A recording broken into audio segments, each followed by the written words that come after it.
तो आपने देखा कि इस प्रकार से बिहार हो, यूपी बिहार का मुद्दा हो, पूर्वांचली का मुद्दा हो या फिर पोस्टर वॉर, इसको लेकर लगातार सियासत गर्माती हुई नजर आ रही है। और खबरों में आगे बढ़ेंगे जहां समाजवादी पार्टी बड़े फेरबदल की फिराक में है। जी हां, क्योंकि 2027 विधानसभा चुनाव से पहले संगठन में बदलाव की तैयारी की जा रही है। पार्टी पिछड़ा, दलित और अल्पसंख्यक वर्ग के लिए एक नए फॉर्मूले पर काम कर रही है। सूत्रों के माने तो 30 से अधिक जिलाध्यक्षों को बदलने की संभावना जताई गई है। विभिन्न जिलों के जिलाध्यक्षों से मिल रही है और यही नहीं, शिकायतों के बाद पार्टी नेतृत्व ने इन बदलावों पर विचार करना तेज कर दिया है। काम का मूल्यांकन करने के बाद जल्द ही इन बदलाव पर अंतिम फैसला लिया जाएगा।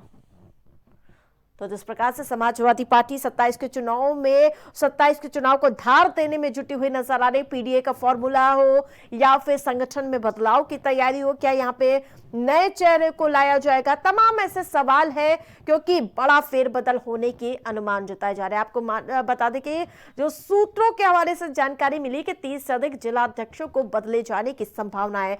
और हमारे साथ संवाददाता राजेश जुड़ चुके हैं। राजेश, जिस प्रकार से 27 का चुनाव जैसे जैसे नजदीक आ रहा है, वैसे पीडीए फॉर्मूला हो या फिर संगठन में बदलाव हो, तमाम ऐसी कवायद देखने को मिल रही है।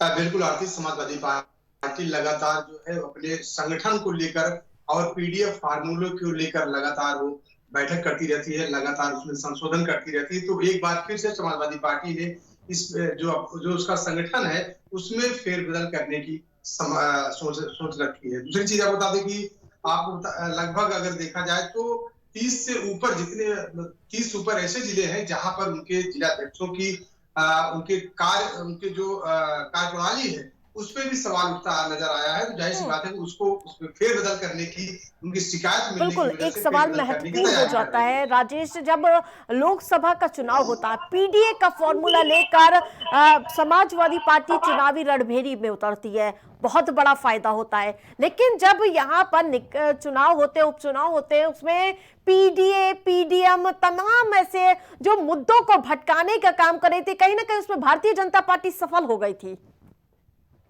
देखिए आरती, अगर बात करें 2024 के लोकसभा चुनाव की, तो वहां पर 2024 के लोकसभा के चुनाव में पीडीए का फार्मूला समाजवादी पार्टी का बिल्कुल काम आया और उसी की वजह से, उसी की बदौलत समाजवादी पार्टी देश में तीसरी सबसे बड़ी पार्टी बनकर उभरी और उत्तर प्रदेश में सबसे बड़ी पार्टी के रूप में सामने आई। लेकिन अब अगर बात करें उपचुनाव की, तो उपचुनाव एक चीज आपको बता दें, उपचुनाव हमेशा से सरकार का होता है, शासन का होता है, जिसका शासन होता है उसी का उपचुनाव होता है। लेकिन अगर हम बात करें 2027 के विधानसभा के चुनाव की, तो 2027 के विधानसभा के चुनाव में समाजवादी पार्टी पीडीए के फार्मूले को लेकर अल्पसंख्यक, दलित और बैकवर्ड को लेकर चल रही है और जिसको लेकर 2027 के चुनाव में उतरने की तैयारी कर रही है। वहीं आपको बता दें जो जिलाध्यक्ष की बात अगर की जा रही है तो लगभग 30 से ऊपर ऐसे जिले हैं जहां पे जिलाध्यक्षों को बदला जाना है क्योंकि उनकी शिकायतें आई है। दूसरी चीज आपको बता दें उस पर मंथन किया जा रहा है,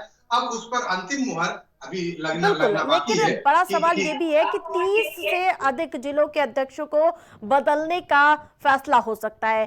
क्या लगता है, नए चेहरे हो सकते हैं? और इसमें सबसे बड़े समीकरण होता है जाति समीकरण, उसको बाकायदा यहां पर उतारने का प्रयास किया जाएगा क्या? बिल्कुल आरती, समाजवादी पार्टी जो है इस जो नए जिलाध्यक्ष बदले जाएंगे तो जाहिर सी बात है कि उसको जो है पीडीए के फार्मूले के तहत समाजवादी पार्टी अगला कदम उठाएगी। जो जिलाध्यक्ष नियुक्त किए जाएंगे उनको भी पीडीए के फार्मूले के तहत ही चुना जाएगा। ये समाजवादी पार्टी की कारगर नीति साबित हो सकती है 2027 के विधानसभा के चुनाव में। बिल्कुल, देखने वाली बात होगी कि आखिरकार क्या कुछ बड़े बदलाव देखने को मिलेंगे आने वाले दिनों में। तमाम अपडेट के लिए धन्यवाद आपका।